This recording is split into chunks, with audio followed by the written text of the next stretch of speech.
ফাল্গুন মাসে 2 তারিখ এসে গেল, ওই যেন কি একটা ব্রত হবে না, রাধা অষ্টমী। রাধা অষ্টমী, শিব চতুর্দশী, তাই তো শিব চতুর্দশী এই ফাল্গুন মাসে 2 তারিখ। আচ্ছা মা একবার হাতটা তুলে বলো তো কারা কারা করবেন ব্রতটা? বেশ, অনেক ভক্ত করবেন। ওই আমার দাদা ভাইরা কেউ করবে না? ওই তো বেশ উঠেছে, মানে করবে অনেকে। আচ্ছা মা কেন গো শিবরাত্রি করবে? স্বামীর অমঙ্গলের জন্য। স্বামীর অমঙ্গলের জন্য? দূর, স্বামীর মঙ্গলের জন্য অল্প অল্প বয়সের মেয়েদের ভিড় কি বাবা, ভোলানাথের মতো বর পাবে, হরি বল, হয় না? আচ্ছা এবার যদি আমি বলি তাহলে ভালো বর পাওয়ার জন্য শিবরাত্রি করা, আর এই যে কয়েকটা দাদা ভাই তুললেন হাত, তাহলে দাদা ভাইরা কেন করবে? ভালো বউ পাবে। ভালো বউ পাবে, তাই তো? তাহলে আমরা ভালো বর পাওয়ার জন্য, আর দাদা ভাইরা বাবারা করবেন ভালো বউ পাওয়ার জন্য। একেবারে সোজা প্রশ্নের সোজা উত্তর। আপনারা বিশ্বাস করেন এগুলো? আমার থেকে আপনাদের অভিজ্ঞতা বেশি, আপনারা জানেন বেশি, জ্ঞানী বেশি। এখানে অনেক জ্যেষ্ঠা বসে আছেন, আমার থেকে আপনাদের অভিজ্ঞতা বেশি। আপনারা কি বলেন যে শিবরাত্রি ব্রত পালন করা ওইটাই কারণ, বাবার মতো বর পাওয়ার জন্য? এই যে আমরা শিবরাত্রি ব্রত করব, আচ্ছা আমরা অনেকে কৃষ্ণ ভক্ত এখানে আছি, আচ্ছা ভগবানও কি কারোর ভক্ত নয়? ভগবান কার চরণ সেবা করে? পরম বৈষ্ণব বাবা ভোলানাথে, ভগবান কৃষ্ণ ভোলানাথের চরণ সেবা করে। তাহলে ভালো করে একটু ভেবে দেখেন, ভগবান তো নিজেই মুখে বলছে আমার হতে আমার নাম বড়, নাম হতে আমার ভক্ত বড়, ভক্ত হতে ভক্তির পদধূলা আরো বড়, নিতাই গৌর হরি বল, হরি বল। তাহলে এই জগতে যদি একবার বাবা ভক্ত চরণ ধরা যায়, আর ভক্ত বলতে তো পরম বৈষ্ণবের মতো বড় ভক্ত আর কেউ নেই। আর ওই বৈষ্ণবের যদি ব্রত কেউ পালন করতে পারে, বেশি তো মন্ত্র নয়, একটাই মন্ত্র বাবা, ওম নমঃ শিবায়, একটু বেলপাতা, বাতাসা, দুধ, গঙ্গা জল, বেশি উপকরণও লাগে না। আর এই কটা দিয়ে যদি বাবাকে কেউ তুষ্ট করতে পারে, তারই অচিরে কৃষ্ণ কৃপা হবে, নিতাই গৌর হরি বল। কৃপা হলে অচিরে কৃষ্ণ প্রাপ্তি হবে।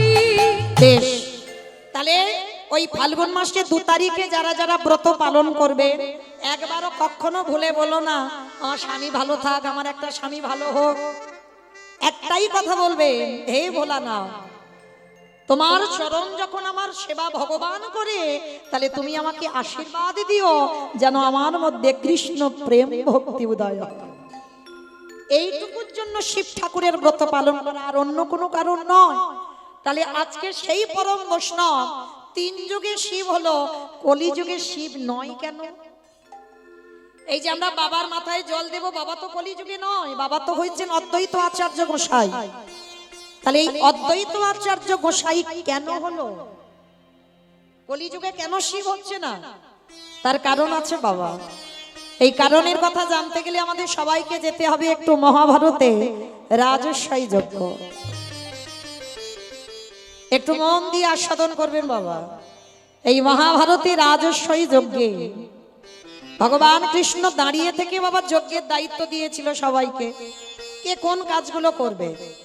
যেমন ধরেন আমার এই কমিটি দাদা ভাইরা কীর্তনটা করাচ্ছেন, একা একা দ্বারা সম্ভব কখনো হবে না। হ্যাঁ, আপনারা প্রশ্ন করতেই পারেন মৌমিতা কেন ব্যক্তিগত কীর্তন তো একা একাই হয়? বলে না ভাই, অর্থ একজন দেয় কিন্তু শ্রম অনেককে দিতে হবে। গ্রাম প্রতিবেশীকে নিমন্ত্রণ করতে হবে, বন্ধু বান্ধবকে বলতে হবে, আত্মীয় পরিজন বলতে হবে, তবে তো একটা অনুষ্ঠান হবে। তাহলে যুধিষ্ঠির মহারাজ করছে রাজস্বই যজ্ঞ, ভগবান কৃষ্ণ সবাইকে দায়িত্ব দিচ্ছেন। যুধিষ্ঠির মহারাজ বলল, কৃষ্ণ সবাইকে তো তুমি দায়িত্ব দিচ্ছ, তুমি নিজে কোনো কাজ করবে না? ভগবান আমার একটু মৃদু হেসে বলছে, কে বলেছে করব না? কে বলেছে করব না? আমি করব তো, কারণ এই যজ্ঞে আমার 2টো কাজ আলাদা করে রেখে দেওয়া আছে। সে কি? সবাই একটা করে কাজ, আর তুমি করবে 2টো কাজ। কি কাজ করবে কৃষ্ণ? বলে জানো দাদা, আমার প্রথম কাজ হবে এই যজ্ঞে যত যত ভক্ত আসবে আমি কৃষ্ণ দয়াময় হয়ে সবার প্রথমে নিজের হাতে তাদের চরণ যুগল ধৌত করে দেব। চমকে উঠেছে, অসম্ভব। কৃষ্ণ এটা তুমি কি বলছো? কে কোন জাতের মানুষ আসবে, কে নিচু জাত, কে উঁচু জাত, জাতের ঠিক নেই। আর যারা যারা আসবে তুমি সবার পা ধোয়াবে। ভগবান এসে বলছে আমি কোনো কালে জাতের বিচার করিনি তো। কি গো মায়েরা, এটা মানুষ করে। এ নিচু জাত ও উঁচু জাত, হ্যাঁ, এটা মানুষ করে, ভগবান করে না। ভগবান যদি করত, নবদ্বীপে কাজীর বাড়িতে গিয়ে বাবা গ্লাসের পিপাসা পেয়েছে, কাজীর বাড়িতে গিয়ে জল খেত না। মহাপ্রভুর আচার আমরা কেউ মানন করছি? কেউ করব না। ওই বড় বড় বৈষ্ণব যারা, এই ছুঁয়ো না, ছুঁয়ো না, ছুঁয়ো না, অপরাধ নিও না, এটা আমার মহাপ্রভু শিক্ষা দেয় না। মহাপ্রভু সবাইকে কোল দিয়েছে, সবাইকে হৃদয় দিয়েছে।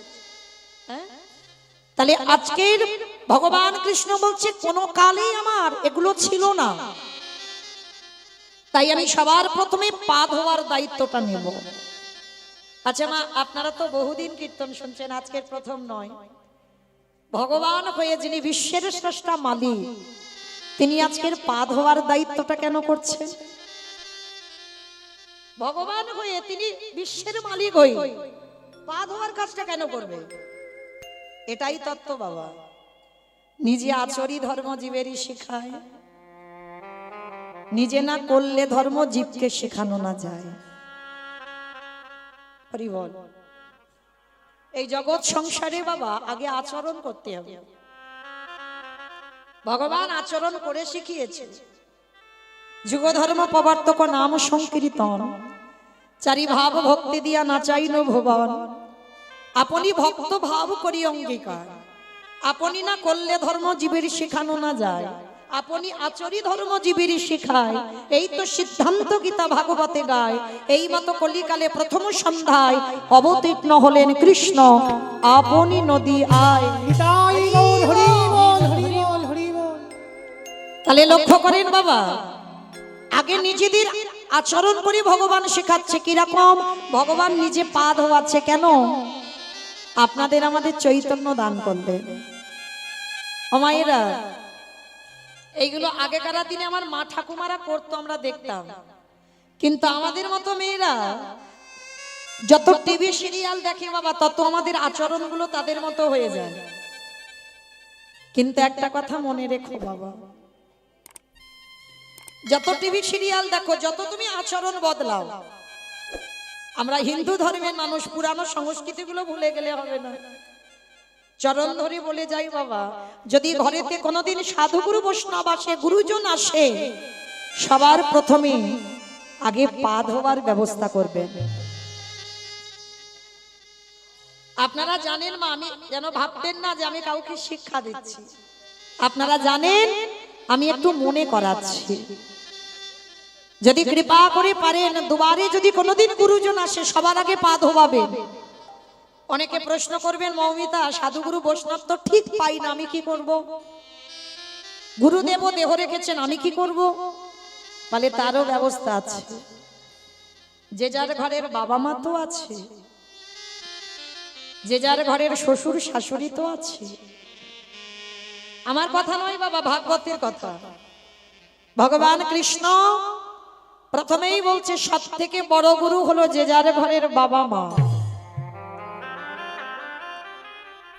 আমার কথা বিশ্বাস করতে হবে না বাবা, সবার আগে বাবা মা বড় গুরু, তারপরে গুরু হলো শিক্ষা গুরু, দীক্ষা গুরু, তারপরে গুরু হলাম আমি ভগবান। ওই ভগবান নিজেকে আগে বলিনি সবার আগে আমি বড় গুরু, আমার ভজন করো না। চরণ ধরে একটা কথা বলে যাই বাবা, যেতে হবে না নবদ্বীপ, যেতে হবে না বৃন্দাবন, হরিদ্বার, দক্ষিণ ভারত, পশ্চিম ভারত, কুম্ভ মেলায়, কোথাও যেতে হবে না। যদি তুমি বছর অন্তর একবার করে জীবিত ভগবান পূজা করো, আমার বিশ্বাস, এই হরি বাসরে দাঁড়িয়ে বলে যাচ্ছি, বছরে একবার জীবিত ভগবান পূজা করো। লাখ টাকা খরচা করে দুর্গা পূজা করছো, হাজার হাজার টাকা খরচা করে কালী পূজা করছো, লক্ষ্মী পুজো, সরস্বতী পুজো সব পূজা করছে। বাঙালি 12 মাসে 13টা পার্বণ হচ্ছে, সব পূজা করো, কিন্তু একজন ভক্ত হৃদয়ে হাত রেখে বলতে পারবেন না যে আমি জীবিত ভগবান প্রতি বৎসর পূজা করি। আর জীবিত ভগবান তো যে যার ঘরের বাবা মা। অমায়েরা লাখ টাকা লাগে না গো, একটু বসবার জায়গা দিয়ে যাদের বাবা মা বা শ্বশুর শাশুড়ি বেঁচে আছে, যারা হারিয়ে ফেলেছো আর তো পাবে না, যাদের আছে একবার আসনে বসিয়ে বছরে একবার, রোজ রোজ নয়, বাবা মার চরণ যুগল ধৌত করে বাবা মার গলায় একটু মালা দিয়ে একটু যত্ন করে খাইয়ে দিও।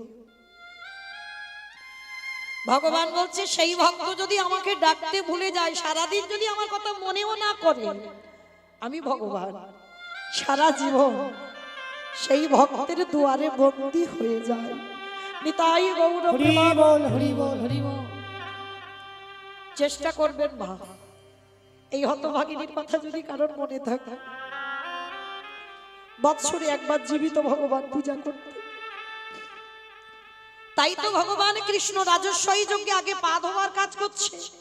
শুধু পা ধোয়ালো নয়, আরো একটা কাজ করেছিল বাবা। যারা যারা প্রসাদ পেয়েছিল, আমার কৃষ্ণ দয়াময় ওই এঁঠো পাতাগুলো নর্দমায় ফেলেছে। শুধু নর্দমায় ফেললো না, আরো একটা কাজ করেছি। ওই এঁঠো পাতাগুলো যেখানে ফেলছি, চারিদিকে দেখছি কেউ নেই। পাতা থেকে যারা প্রসাদ পেয়ে বাবা এঁঠোগুলো রেখে দিয়েছে, একটু করে এঁঠো আমার কৃষ্ণ তুলে নেয়। ভগবান নিজে আড়ালে সারা গায়ে মাখছে। ও যে ভকেতে তাই ভগবান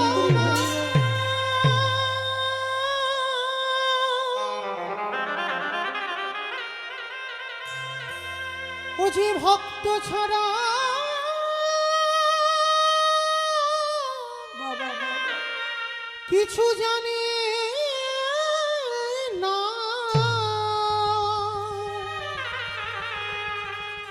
তাই তো যুগে যুগে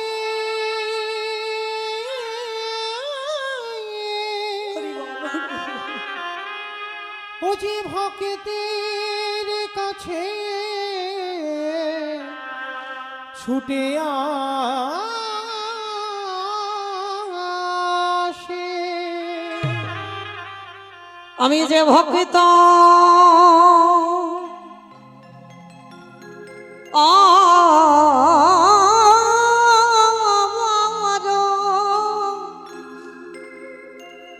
অগমর ভালো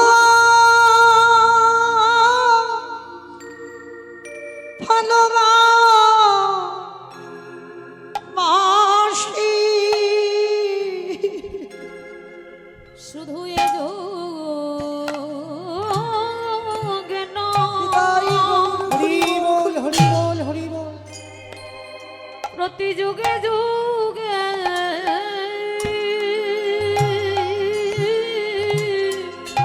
আমি যে ভক্ত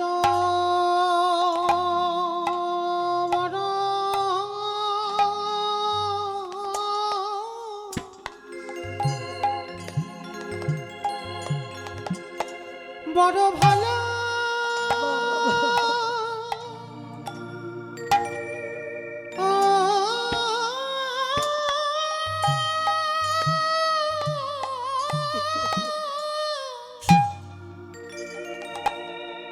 বড় ভালো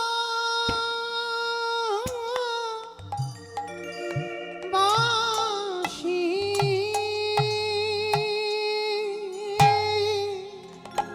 অগয়া যোগে না এ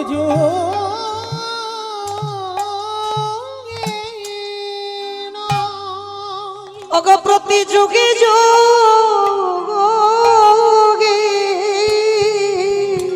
আমি যে ভক্ত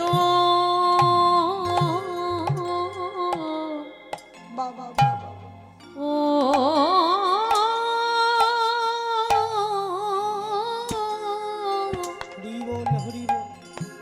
ভক্ত বড় ভালো ও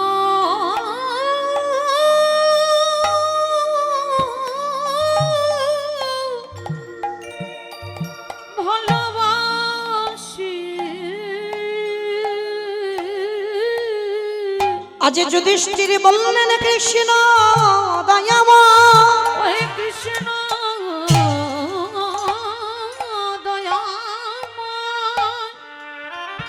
এই জগতে ভক্তদের চরণ ধোয়ালে মেনে নেওয়া যায়, ওই ভক্তদের এঁঠো পাতা নর্দমায় ফেললে মেনে নেওয়া যায়। হে দয়াময়, শেষে তুমি ভক্তদের এঁঠো কেন তুমি অঙ্গে মাগিলে?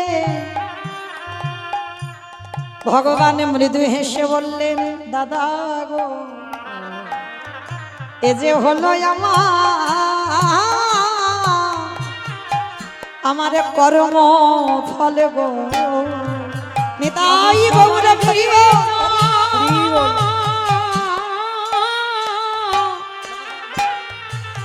আমি সবার বিচার করি বটে, কিন্তু এ যে হলো আমার কর্মফল। আস্তে যুধিষ্ঠির মহারাজ চমকে উঠেছে। কৃষ্ণ, তুই নিজেকে বলছিস কর্মফল, মানে তুইও পাপ করিস? বলে, দাদা গো, এই জগতে সবাই তো পাপ করে, আর সবার বিচার আমি কৃষ্ণ ভগবান সিংহাসনে বসে করি। সবার বিচার ভগবানের হাতে, কিন্তু ভগবান বলছে সবাই পাপী। আমি পাপী নয়, আমি মহা মহা পাপী। কৃষ্ণ, তুমি নিজেকে বলছো মহাপাপী, কি এমন পাপ? বলে, জানো, পাপটা তো আমি কৃষ্ণ অবতারই করিনি, করেছিলাম ত্রেতা যুগে রাম অবতারে। আমি নিজের হাতে একটা মণিপুত্রকে হত্যা করেছিলাম। মণিপুত্র সেটাকে বলে বিশ্বের সবার মণির ছেলে, যার নাম রাবণ। আর যেই না রাবণ নামটা শুনেছে যুধিষ্ঠির মহারাজ চমকে উঠেছে। বলে, কৃষ্ণ, এইটা কি কথা বললে? রাবণ, রাবণের মতো দুরাচার, রাবণের মতো পাপিষ্ঠ, তাকে মারলে আবার জীবনে পাপ হয়? কি মায়েরা আপনারা কি বলেন? রাবণের মতো মানে যে দেশের হানি আনে, বাবা, দেশের ক্ষতি করে, তাহলে তাকে যদি মারা হয়, তাকে যদি খুন করে দেওয়া হয়, অপরাধ হবে? তাহলে রাবণের মতো একটা দুরাচার, রাবণের মতো পাপিষ্ঠ, সেই রাবণকে মেরে রামচন্দ্রের মাথা থেকে পা পর্যন্ত পাপী হয়ে গেল। এটা ভাবা যায়? আচ্ছা বলেন তো, রাবণ ভালো লোক না খারাপ লোক গো? ভালো লোক। হাই ভগবান বলে ভালো লোক। সব মাথার গন্ডগোল হয়ে গেছে। কেন ভালো লোক কি করে হবে? কি অন্যায় করেছে? আর ভগবানের বউটা চুরি করলো কে? রাধে। এই যে বাবা, ভক্ত দুরকম, শুধু মনে রাখবেন, ভক্ত এক রকমের নয়, দু রকমের ভক্ত হয়। একটা বহিরঙ্গ আর একটা অন্তরঙ্গ। এখানেও আছে বাবা বহিরঙ্গ ভক্ত আর অন্তরঙ্গ ভক্ত। অন্তরঙ্গ ভক্তদের সঙ্গে বাবা বহিরঙ্গ ভক্তদের মেলালে হবে না, বাহিরের ভক্তদের সঙ্গে আলাদা আলোচনা হবে। যেটা আমার মহাপ্রভু সকাল থেকে সন্ধ্যা পর্যন্ত নগর ভ্রমণে কীর্তন করত, এটা বহিরঙ্গ ভক্ত, সবাইকে নিয়ে করা যায়। কিন্তু অন্তরঙ্গ ভক্ত, তাদের কাছে বাবা ওই বহিরঙ্গটা মিলিয়ে নিলে হবে না। তা বহির জগতের ভক্ত যারা, তারা বলবি রাবণ ভালো লোক নয়, যাদের কোনো জ্ঞান অভিজ্ঞতা নেই। আর যারা অন্তরঙ্গ ভক্ত, তারা তো বোঝে। রাবণ এমনি এমনি সীতামাকে চুরি করেনি, নারী তো ভোগের নয়। কি বাবা আপনারা কি বললেন? নারী ভোগের সম্পদ? যারা বলে সারা জীবন ভোগ করেই যায়, নারী কোনোদিন ভোগের সম্পদ নয়। নারী সাধনা, নারী আরাধনা, নারী ভজন। হ্যাঁ হ্যাঁ, বেশ। অসুরদের অত্যাচারে দেবতারা স্বর্গ ছাড়ে। যদি দশভুজা দুর্গা 10 হাতে অসুরী নিধন না করিত, বলো দেবতারা যেত কোথায়? যদি অসুর নিধন না করিত, দেবতারা যেত কোথায়? আস্তে। ও মাইরা, মহালয় দেখেছো তো? মহালয় দেখো না? আর মহালয় যারা দেখেছো দেবতাদের তেজ দিয়ে একটা নারীর সৃষ্টি হলো, কই পুরুষ নয় নারী। আর সেই নারী দশভুজা দুর্গা 10 হাতে অসুরী নিধন করে দেবতাদের দেবত্বটা রেখে দিল। তাহলে নারী ছিল। আবার ভুরি ভুরি প্রমাণ দেওয়া আছে, দেখেন চণ্ডী ঠাকুরের রামের চরণ ভজন করেছে। ঠিক আছে, রাধা কৃষ্ণের প্রেম তত্ত্ব চণ্ডী ঠাকুর বুঝতোই না, কারণ চণ্ডী ঠাকুর মা বাসুলি সেবা করত, মা কালী ভক্ত, মায়ের আরাধনা করত। তা মা নিজের হাতে করে বৃন্দাবনে নিয়ে সাক্ষাতে রাধা গোবিন্দের লীলা দেখাচ্ছে, বাবা চণ্ডী ঠাকুর বুঝতে পারছেন, অভিজ্ঞতা নেই। তো মা হাত ধরে ফিরিয়ে আনলো, বলে চল ঘরে চল, এ লীলা বুঝতে পারবি না। বুঝতে পারলো কবে? ওই রামের প্রেমে যেদিন পড়লো,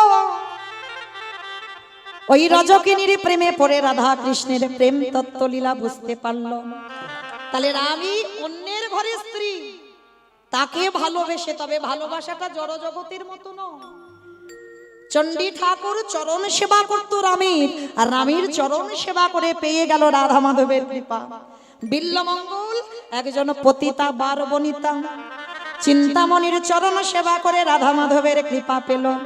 জয়দেব গোস্বামী মা পদ্মাবতীর চরণ সেবা করে দর্শন পেয়ে গেল। কলিযুগে শ্রী শ্রী রামকৃষ্ণ পরমহংসদেব মা শারদার চরণ সেবা করল। কি করেনি? ভুরি ভুরি প্রমাণ। বিবেকানন্দ ভগ্নী নিবেদিতার চরণ সেবা করলো। তারা তো নারী ছিল বাবা, সব তারা তো পুরুষ নয়। তাহলে নারীকে এরা সাধনার জায়গায় বসিয়েছে, ভোগের জায়গা নয়।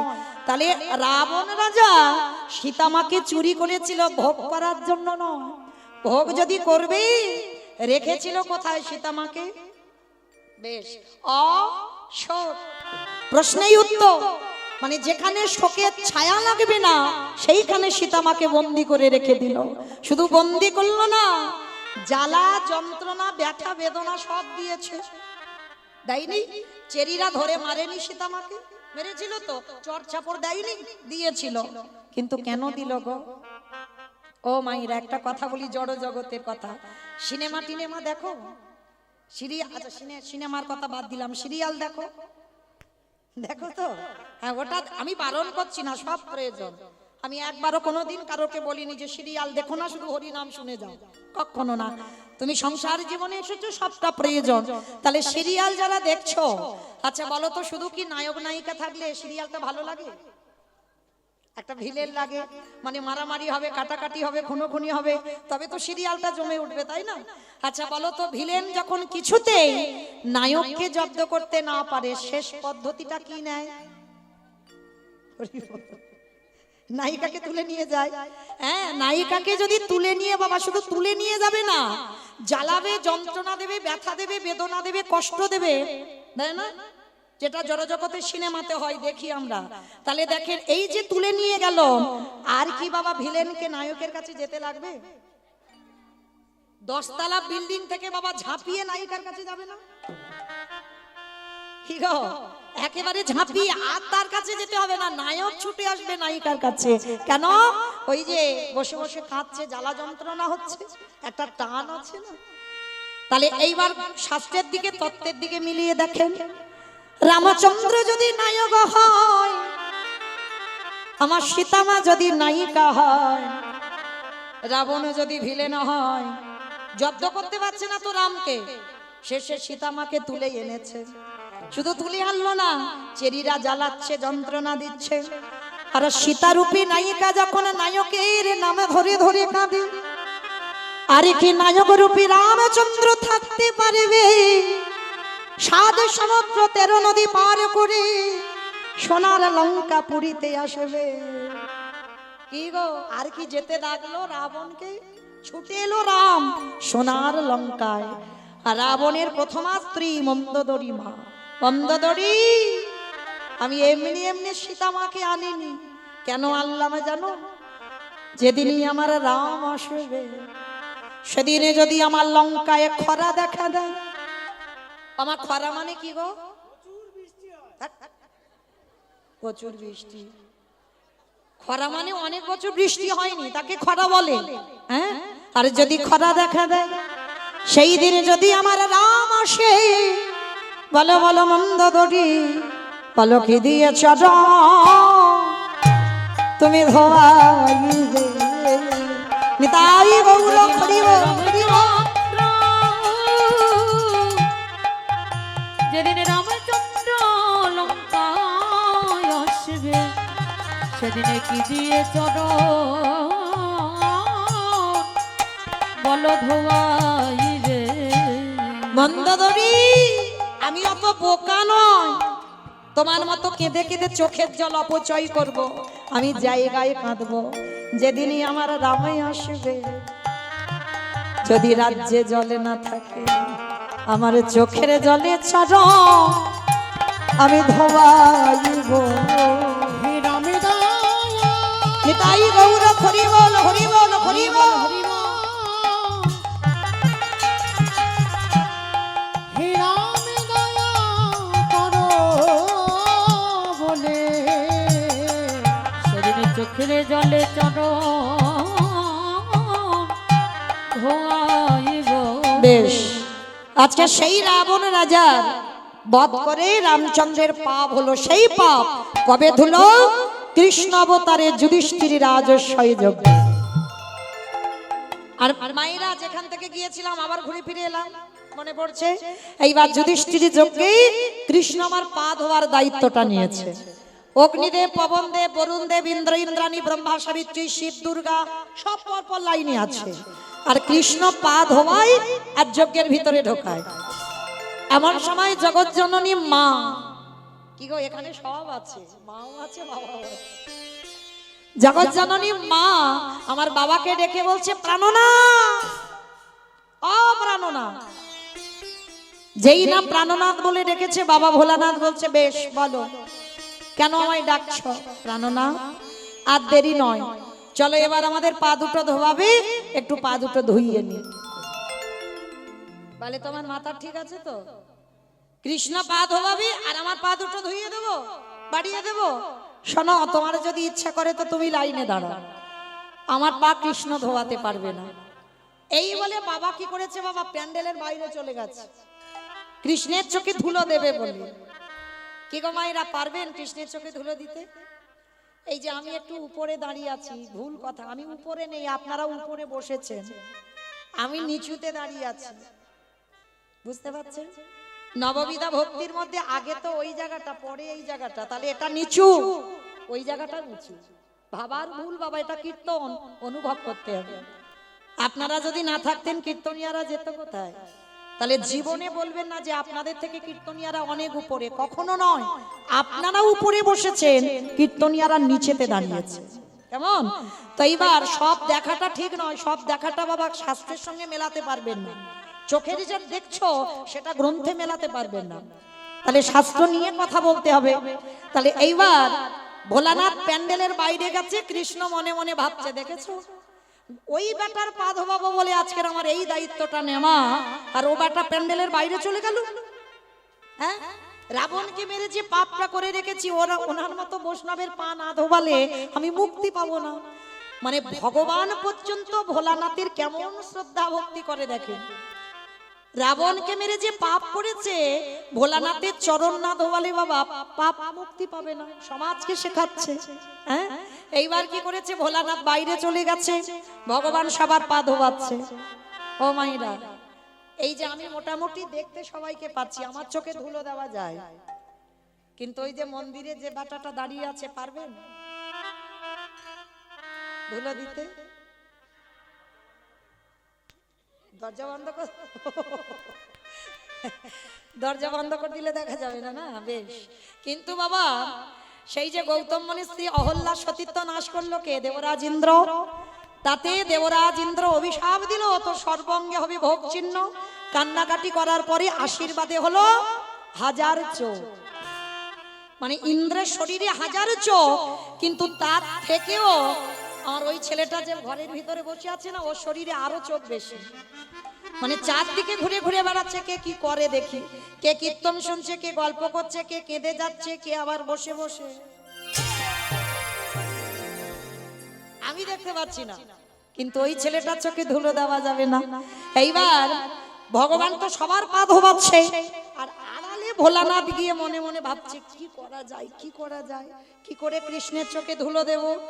ভাবতে ভাবতে বাবা পিছনের প্যান্ডেলের পিছনে গিয়ে দুম করে একটা কুকুর হয়ে গেছে। বাবা পৃথিবীতে যত পশু পাখি আছে কুকুরের থেকে প্রভু ভক্ত আর কেউ হবে না। আর কুকুর রূপটা ধারণ করে মনে মনে ভাবছে দাঁড়াও, এইবার আমি ওই কৃষ্ণের পায়ের তলা থেকে গলে ভিতরে চলে যাব। ভগবান সব তো শুনতে পাচ্ছে বাবা। অনেকে না ভগবানের কাছে গিয়ে ঝোড়া ঝোড়া মানত করে।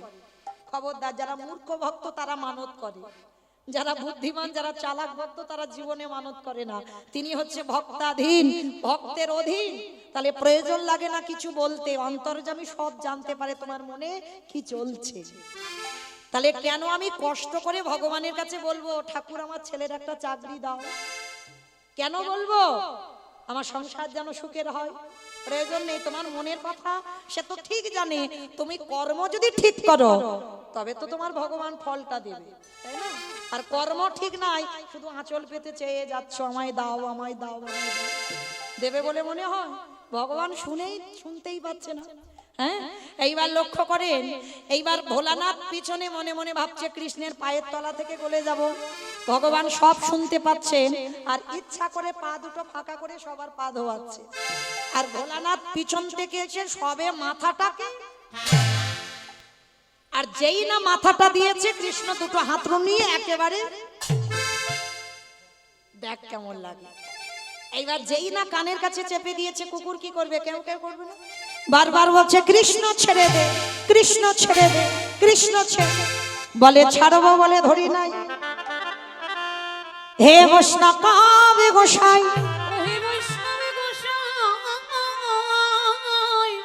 তোমার মতো বৈষ্ণবের দুটো চরণ ধরলে বোধহয় কম হতো। তাই তো কৃপা করে করুণা করে আমার জন্য এক্সট্রা দুটো জুড়ে দিয়েছো। বাবা বুঝতে পেরেছো? শিব ঠাকুরের কয়টা পা? দুটো পা। আর কুকুরের কয়টা পা? পাঁচটা, চারটে পা। ভগবান বলছে হে বৈষ্ণব, তোমার মতো বৈষ্ণবের দুটো পা ধোয়ালে আমার জীবনে বুদ্ধি কম হতো, ওই জন্য তুমি আমার জন্য আরো এক্সট্রা দুটো জুড়েছো। এবারে দাহু দাহু ছোট তুমি বাজাইয়ে দাও। হরি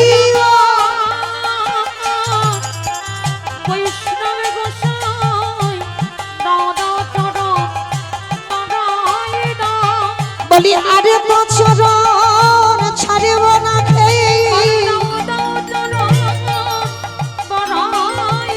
আমি এই প্রতিজ্ঞা করে রাখলাম। তুমি জানো চরণ ছাড়াই আমার করোনা খেয়ে আমি ওই চরণে সব সপিলাম। তাই গৌর করিব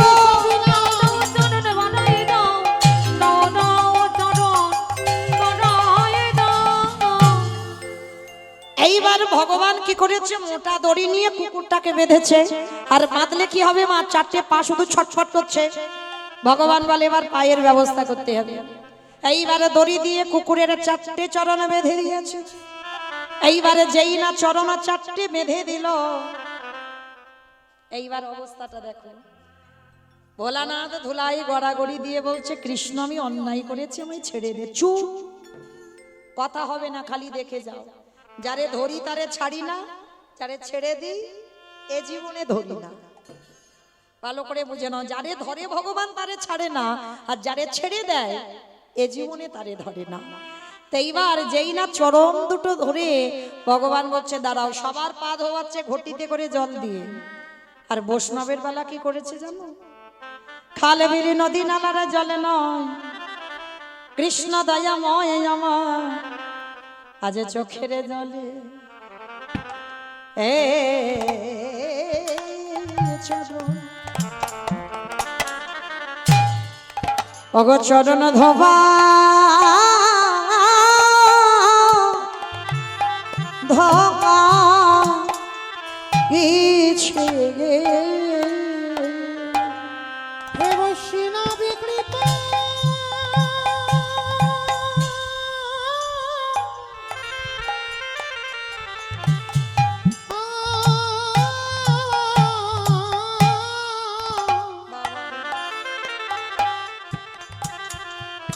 বৈষ্ণবী কৃপা কৃপা করো বলে আজ চোখের জলে রাধে রাধে চরণে ধোয়াইছে বেশ ভোলানাথে বলল কৃষ্ণ রে আগত কলিযুগে আমি আর শিব হব না, শিব হব না, আমি হব অদ্বৈত আচার্য গোসাই। সেই জায়গাতে ঘুরে ফিরে এলাম আবার ফিরে, তুই হবি আমার নদী আর নিমাই। আমি 12 বৎসরে তুলসী ভাষায় তোকে ডাকবো, তুই গোলক ধামা থেকে চলে আসবি নদী আই ভুলোকে। আরে যেদিন তোর সঙ্গে আমার সাক্ষাৎ হবে, আজ যেমন রাজস্বাই যজ্ঞে তোর চোখের জল আমার চরণে দিলি, যেদিন নদী আয় আসবি আমি কথা দিলাম কৃষ্ণ, আজ যেমন তোর কাছে আমি ঋণী হলাম, তোর চোখের জল এই কুকুরের চরণে পড়ল।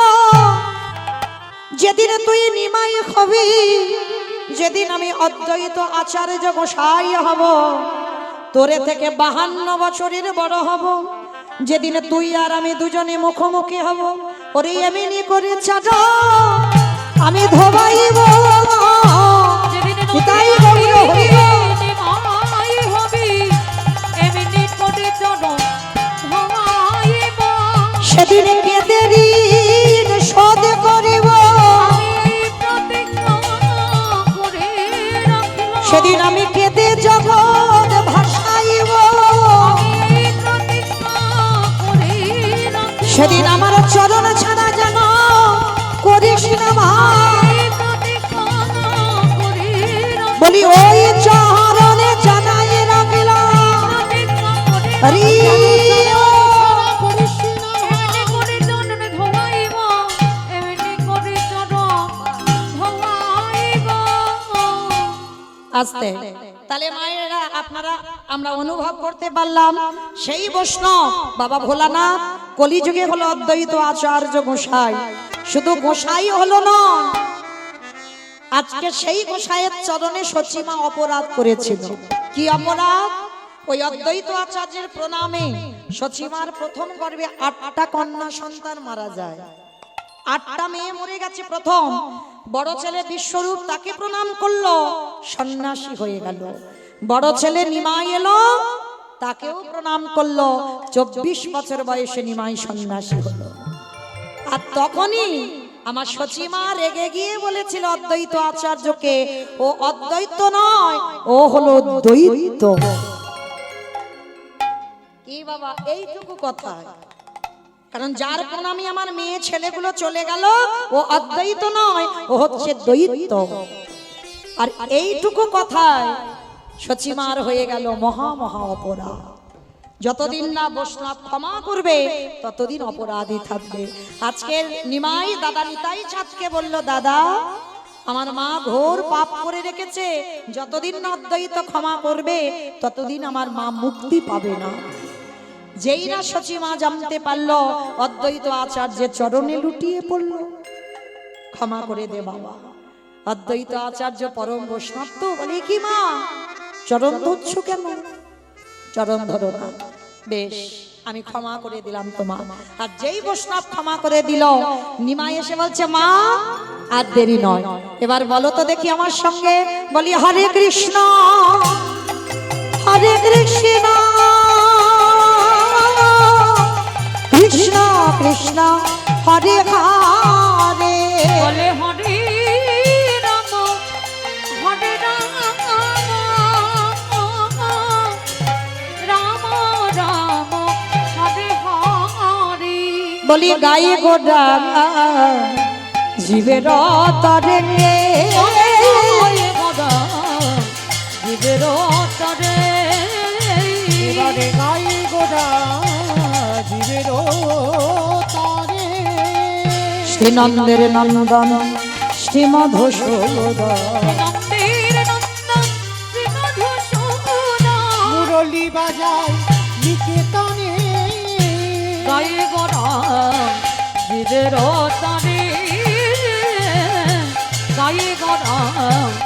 জীবের তরে। বেশ, এইবার যেই না মা অপরাধ থেকে মুক্তি পেয়ে গেল, দাদা নিতাই চাঁদ কি করছে? নিতাই যারে দেখে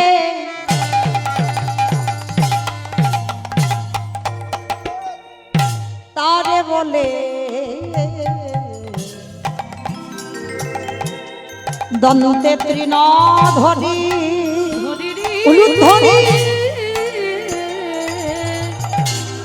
নিতাই যারে দেখি তারে বলে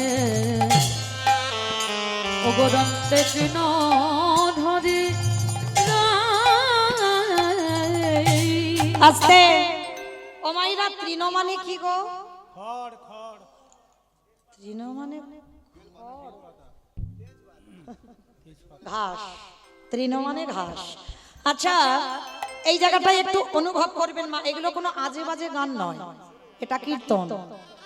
এইটা ভুলে গেলে হবে না বাবা, মহাজনী পদাবলী এগুলো। আর কীর্তন আসরে বাবা যদি দু চারটে মহাজনী পদাবলী না হয়, শোনা আর গাওয়া দুটোই বৃথা। তাহলে কীর্তনের কদরও রইল না, মর্যাদাও রইল না। এইগুলো মহাজনী পদাবলী বাবা, এগুলো যদি কেউ আমরা শ্রবণও করি, এটাও আমাদের ভজন। নিতাই যারে দেখে তারে বলি দন্তে তৃণ ধরি। ও মাইরা, তৃণ মানে ঘাস। আচ্ছা, আমি তো কীর্তন গাইছি, কই আমি দাঁতে ঘাস নিয়ে গাইছি না তো? গাইছি কি বাবা?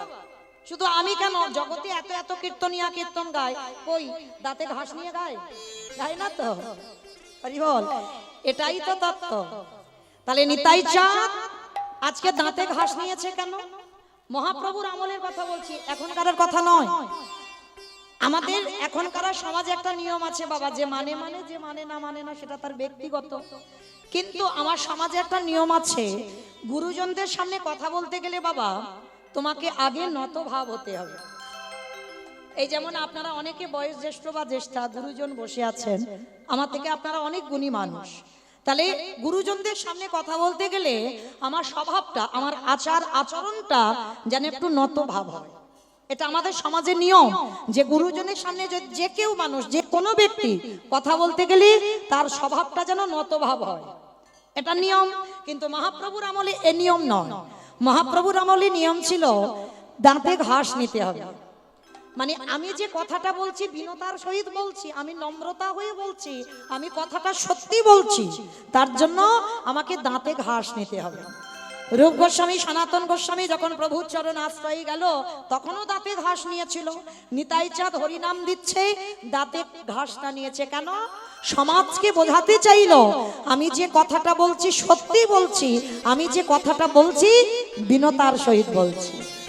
ওই জন্য মহাজনী পদাবলীতে বলছে, নিতাই যারে দেখে তারে বলি দন্তে তৃণ ধরি, নবদ্বীপের অলিতে গলিতে।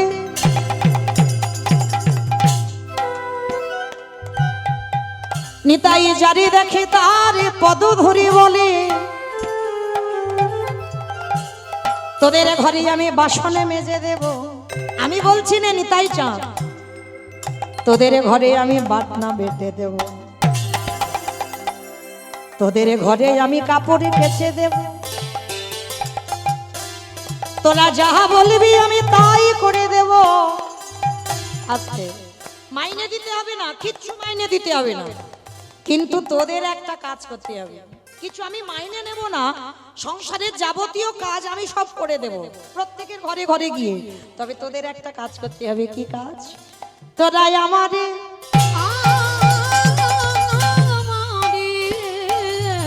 কত সুন্দর পদাবলী দেখেন, কত সুন্দর নিতাই চাঁদ বলছে, তোরাই আমারে কিনে গেলা,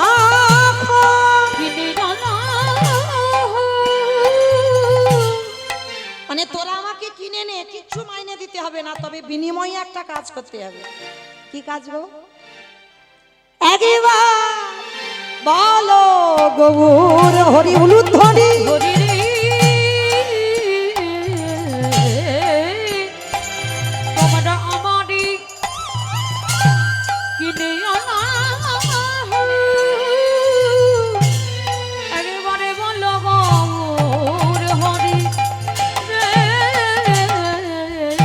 আস্তে, আমার এই জায়গাটার নাম কি গো?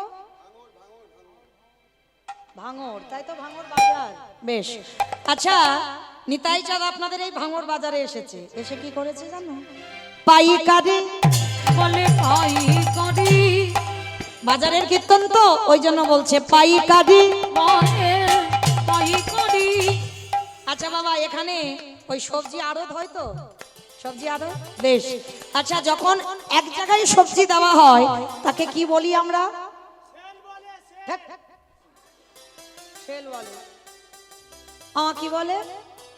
পাইকারি। বেশ, পাইকারি দেওয়া মানে একসঙ্গে দিয়ে দিচ্ছে। নিতাই চাঁদ আজকে রাত্রিবেলা কোথাও যাচ্ছে না বাবা, ভাঙর বাজারে এসেছে, এসে কি করছে? পাইকারি। পাইকারি মানে হরিনামটা তো মাথায় করে নিয়ে আনছে নবদ্বীপ থেকে, হরি বল। আর একটা মানে হচ্ছে, একটু তলিয়ে যাও, তলিয়ে যাওয়ার নাম তত্ত্ব। পাইকারে বলে পাইকারি, বলি পাইকারি, পাইকারে বলে পাইকারি, পাইকারি।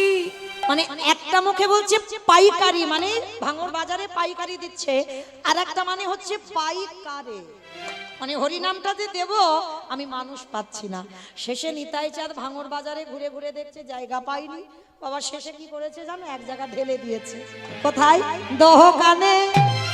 দোকানি, ওই দোকানে ওই দোকানি। পানের দোকান, ফুলের দোকান, মুদিখানা দোকান, স্টেনারি দোকান, জামা কাপড় দোকান। কোন দোকানে দিল গো মা?